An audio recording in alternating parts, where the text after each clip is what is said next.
welcome to the prediction series for Super Mario Odyssey 2. It's been a while since the last prediction series, huh? We're gonna do things a touch differently this year. Instead of splitting the videos into multiple parts, we're gonna try putting everything into this one giant colossal video. So let's get started.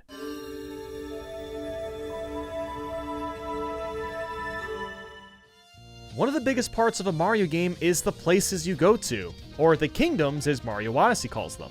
The biggest drawback to the kingdoms in the first game is half of them felt too small. I mean, Ruined and Cloud Kingdom basically only exist as boss fights, and then even places like Cascade and Lost Kingdom, they feel way smaller than they should. Here's to hoping that the team goes out of their way to not only make kingdoms that are cool and fun, but also all the same size. Like, it feels weird to be comparing Metro Kingdom to Cloud Kingdom. But anyway, to my first prediction, and you know it's coming, it's the Big House Kingdom.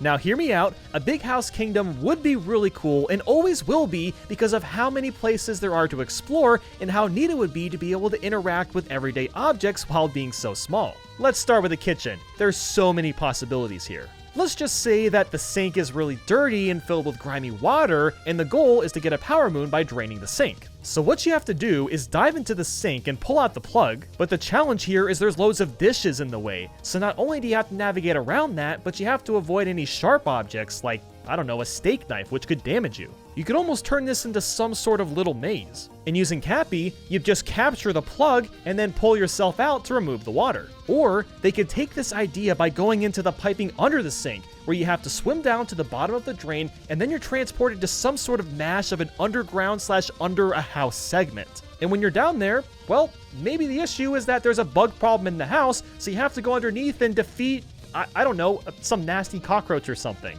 Now this is gonna sound sillier, but maybe for some reason you have to make the house like an ice rink. And the only way to do that is to figure out that you're supposed to open the freezer door. I know that doesn't really make a lot of sense, but this is a Mario game. Anything is possible, and I saw it in SpongeBob, so that means it can happen. And I haven't even talked about the family room, bedrooms, backyards, a garage, bathrooms. Really, there is so much potential for a level like this. And look, I'm gonna continue to preach for a big house level until Nintendo legitimately makes one. So my next prediction is gonna be some sort of music kingdom. There's a lot of directions they could go with this one, but something that always comes to mind is Mad Musical Mess from the ROM hack Super Mario Star Road. For those that have played this level already, you know how extremely unfair and not really fun it is. But I think the big flaw is that there's no base ground. Nintendo could easily simplify this concept and use real instruments as stage elements. Perhaps for a hard platforming section, Nintendo uses little piano pieces, and when you land on them, it actually plays a note. Maybe for a Power Moon, you have to play a small tune as Mario on an actual piano, and the only way to do so is to jump on the correct piano pieces in the correct order, and that's how you get it.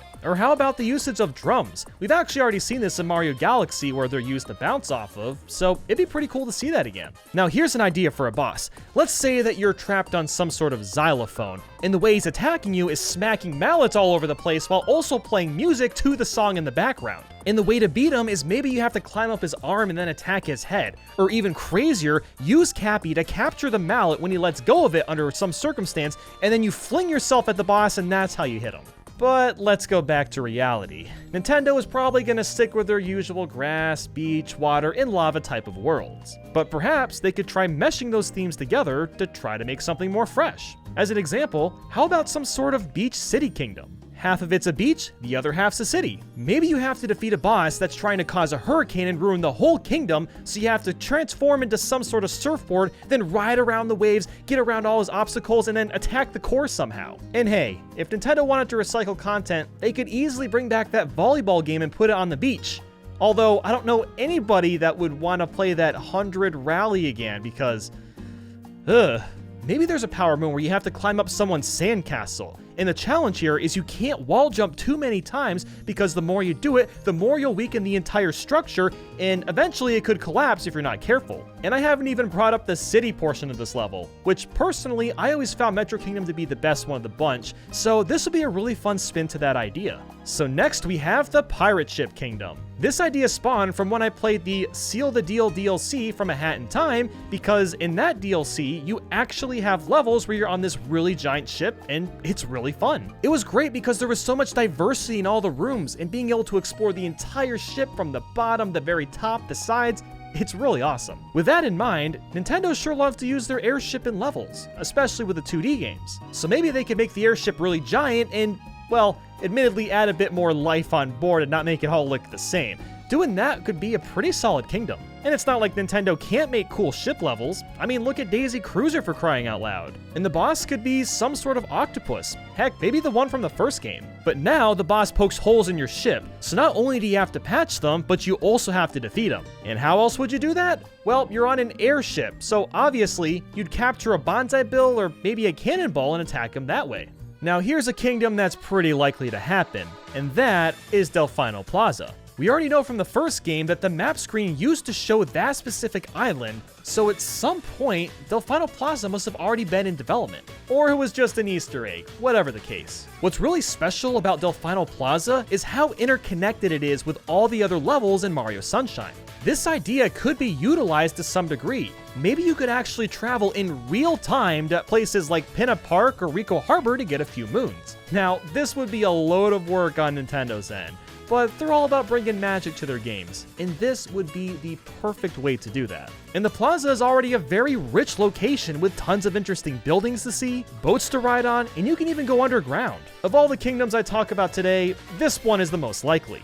So in the last game, Bowser tried to have his wedding on the Moon Kingdom, so I could see this story going in a similar direction, but Bowser goes to Mars instead. This could be really interesting just because of how different the environment is on that planet. And since we've had rovers exploring Mars already for years now, you could even Mario-fy this idea and incorporate a rover for faster traveling. And heck, maybe there's a segment where you have to dig under the ground and then you find a bunch of water that you can swim through for some more power moons. I don't know if this should be the place to fight the final Bowser again though, as that might tread a little too closely to the first game. But at the very least, it could be one of the near final levels in the game. And perhaps the main goal is to terraform Mars in some way, kind of like what scientists have been theorizing doing on the Moon and even Mars. So let's take a step back for a moment. A train kingdom would be pretty neat as well. Now I know what you might be thinking, oh, a train level would be way too linear. And I guess that could be true to an extent. But there's definitely ways around that. As one example, maybe you could climb to the top of the train, and then there's other trains on the sides of that one, and you could basically hop across them. Or you could just straight up abandon the train and walk along the train tracks. And I haven't even brought up the option where you could explore a train station. Maybe for one of the moons, you have to discover that you can turn into a train track piece, then change its direction so the moon will go in that direction, and that leads you to a brand new location in that world. And once you reach the checkpoints in these areas, you would never have to do it again, so it'd never feel tedious. That is the beautiful thing about checkpoints in Odyssey. We're given the ability to have really dynamic worlds while being able to fast travel at the same time. And the last kingdom I'll talk about is some sort of snowy mountain kingdom. Now yes, they have kind of already done this in Mario 64 with Cool Cool Mountain, and to an extent Freeze Flame Galaxy for Mario Galaxy 1. With that said though, this brings me to one of the best Mario Kart tracks out there, Mount Wario.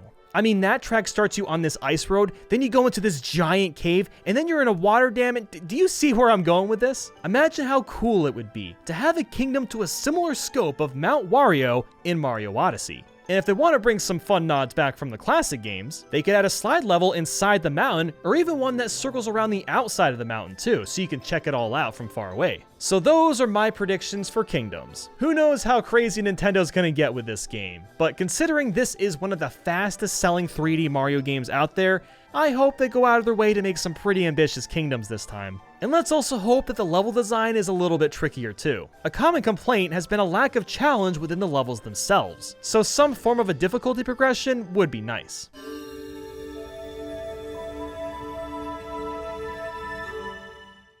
Let's start on a good note. Mario Odyssey by a landslide has some of the best movement of any 3D game I've ever played. The only other games that come close are Super Mario Sunshine and A Hat in Time. I mean, these controls are nearly flawless, but there's definitely a few things that need to be tweaked. First off, drop the motion controls. In case you don't know, some moves like rolling or throwing Cappy can be done by pushing some buttons or by shaking/flicking the controller. And before I go off on a rant, I should mention that I do not blindly hate motion controls. A perfect example is Splatoon 2 because the gyrometer in that game enhances the way you can move, and it's way better than using the dual sticks. The problem with Mario Odyssey, though, is when you're shaking the controller when rolling, you go faster, or when throwing Cappy, you have more options, which means that unfortunately, it only makes sense to use motion controls. And that's absolutely ridiculous because they just aren't as reliable. There's no reason for there to be an advantage for motion controls over button presses. I mean, look at this controller. Look how many buttons are on it. Use the buttons, please. But now to the more nitpicky points. I'm really glad diving's back in the game, but why do you have to push 2 buttons to activate it? Again, look at all these buttons. You could have mapped dive to just one of these buttons. Another bizarre issue that kind of ruins the flow of movement sometimes is you're not allowed to long jump and then wall kick off a wall. This is something you could do in Mario 64, because after long jumping and getting a bunch of speed, you carry that momentum off a wall jump and it feels so damn good to do. But in Mario Odyssey, guess what happens? You bonk off the wall. Yep, that's it. And considering how gimped the long jump, wall kick, and dive have become compared to the previous games, it would be nice to be able to do this again. And it's not like adding this in would break the game or anything. I mean, we have Cappy.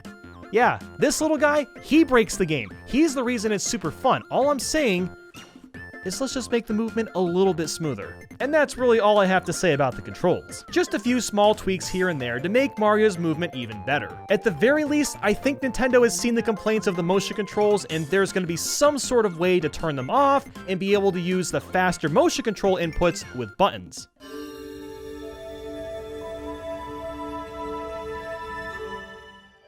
The biggest inclusion in Mario Odyssey is, well, the capturing. While I find the mechanic really fun and simple, there's been some complaints about the captures and that they don't really enhance your abilities. Which to a degree it can be true, but it also isn't. I mean, glide on.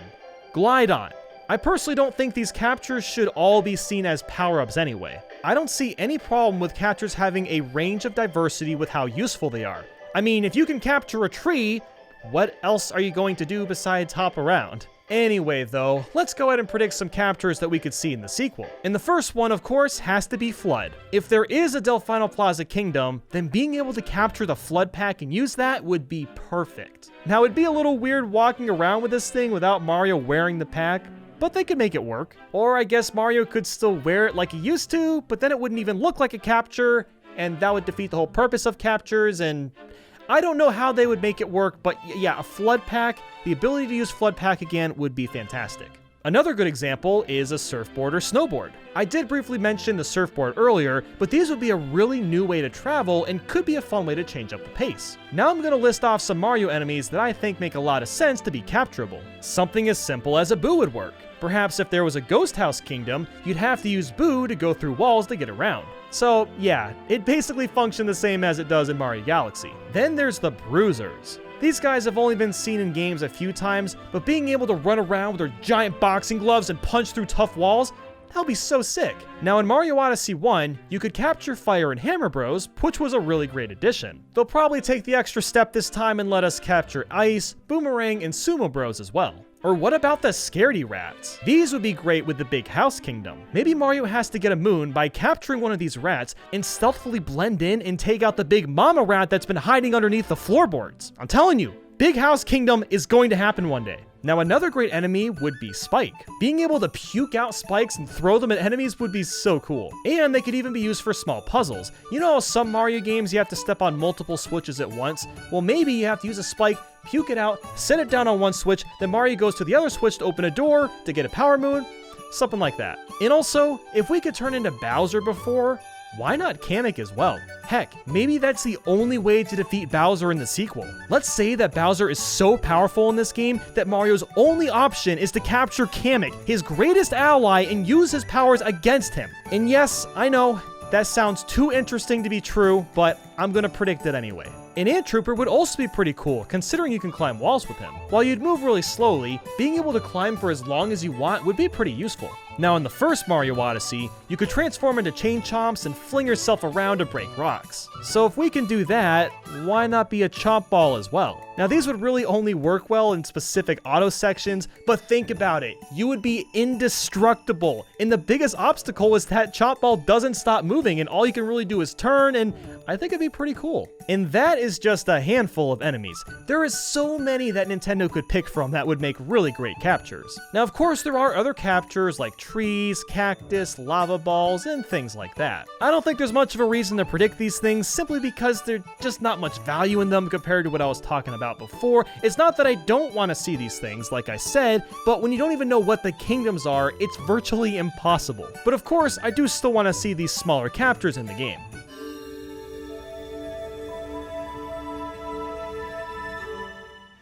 So let's quickly talk about game modes. So besides the main game, there was local co-op where you could play with a friend, and there was Luigi's Balloon World. And I'm sure both of these features will come back in Mario Odyssey 2, but I figured that I would share a few additional ideas as well. Now I'm not sure if Nintendo's aware of the whole coin challenge craze that's been going on with YouTube recently, but they could turn that idea into a legitimate game mode and call it something like Wario's Coin Collector. With this mode, you have 60 seconds to collect as many coins as possible. These coins could be colored, and each color could have different values as well for a bit of variety. So let's just say the yellow coins add to your counter normally, the red ones increase your time, the blue ones multiply your coin counter, and the purple ones decrease your time. And what would be even cooler is if there was some way to add our own coins in with some sort of editor, and then be able to share our coin challenges with the world. And if you think about it, this same kind of concept applies exactly to Luigi's Balloon World. It would just take a little bit longer to make these and be a bit more complex.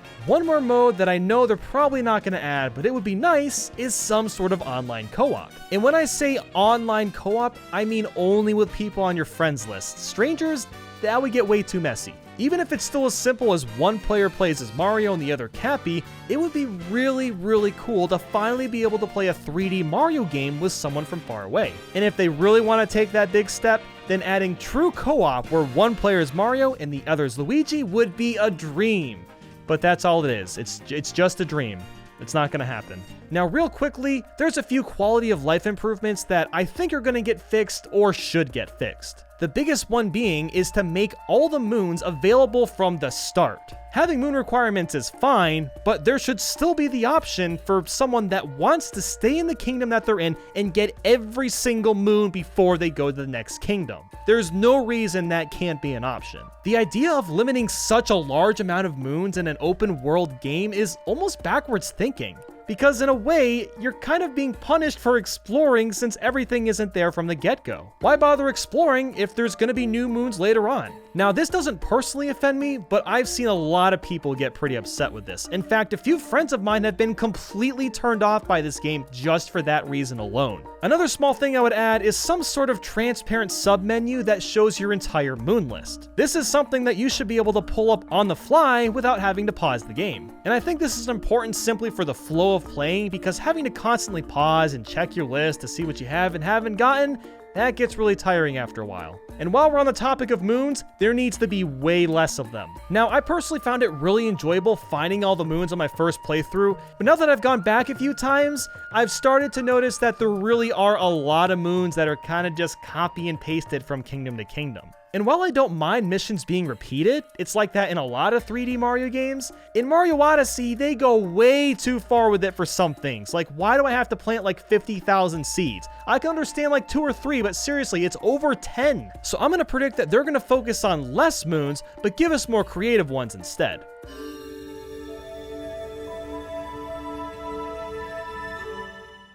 And lastly, let's talk about costumes. These are the least important aspect of the game, but also the most fun to collect. Besides the fact that I got spoiled the Mario 64 costume before the game even came out, I loved seeing all the new costumes while I was playing through. And I wouldn't be surprised to see a lot of the old ones brought into Mario Odyssey too. if not all of them. So now, let's predict a handful of potentially new ones. A safe bet is probably the Fire Mario and Ice Mario costumes. And I say this because a few of the costumes from the first Mario Odyssey are also Mario power-ups, like Metal Mario, Gold Mario, and Invisible Mario. Another cool one would be his outfit from Mario Strikers Charged. It gives Mario a more buff and mature look, and it'd be a nice throwback to one of Nintendo's best sports games. And why not have Propeller and Cat Mario as well? Those two power-ups are extremely iconic to Mario, so it'd be great to see those as well. So this is gonna sound a little weird, but what about Maid Mario? I mean, it'd fit perfectly if there was a Big House Kingdom, and the fact that there is a bridal gown outfit already in the first game, don't put it past Nintendo, they would do it. Another neat one would be the ninja outfit. No, not Fortnite Ninja. I know someone in the comments is writing that right now. Stop. Now I know this kind of already exists with the happy headband and outfit, but he could still have a really different styled ninja costume, kind of like the one from Ryu in Ninja Gaiden. Maybe they could go with some sort of wrestling outfit as well. Something about Mario wearing a wrestling shirt already makes me laugh, so I really hope this happens. And something else that'd be kind of funny is a superhero suit. And it could kind of replicate Superman, with the red tights, the blue cape, and the emblem in the middle is a big red M. Or of course they could just use Cape Mario, that has a cape too, but I'm just saying, superhero Mario in tights would be way better. And I would be totally down with a Link costume as well. Now I know Mario games tend to stick with only the Mario IP, but Link has always had subtle references in Mario games, kind of like that one stage in Mario 3D World, so I could see this happening. Especially if this game comes out around the time of Breath of the Wild 2. Cross-promotion. Although it'd be a little weird since we couldn't use the sword and shield, since that'd probably just be kept tucked in his back, so maybe that doesn't make sense. Now I could also see a Nintendo Switch costume happening. The idea would be that the middle of the shirt looks like the screen, and the left and right arms are the red and blue Joy-Cons. Well, this is assuming this is a long sleeve shirt, of course. So here's an obscure one, Robo Mario. And I don't just mean a random robot, I mean Robo Mario from Mario Kart Arcade. This would be one of those references that nobody even realizes is a reference. And lastly, what about a Paper Mario outfit? There's definitely been some mixed feelings about the Paper Mario series over the past several years, but the fact of the matter is that his series is fantastic, and it would be a treat to be able to play as him with a costume. And no, just because he's paper and he'd be hard to use doesn't mean anything, because Nintendo added the invisible suit, where you literally can't see anything. Alright, well, that's all I've got for the prediction series this year. I've got a pretty good feeling that we're gonna see this game sometime in 2020, or maybe the year afterwards, considering, again, this is the fastest selling 3D Mario ever. But let me know what your predictions are for Mario Odyssey 2 down in the comments. Thank you all so much for watching this video, and I hope you have a wonderful day. Until next time.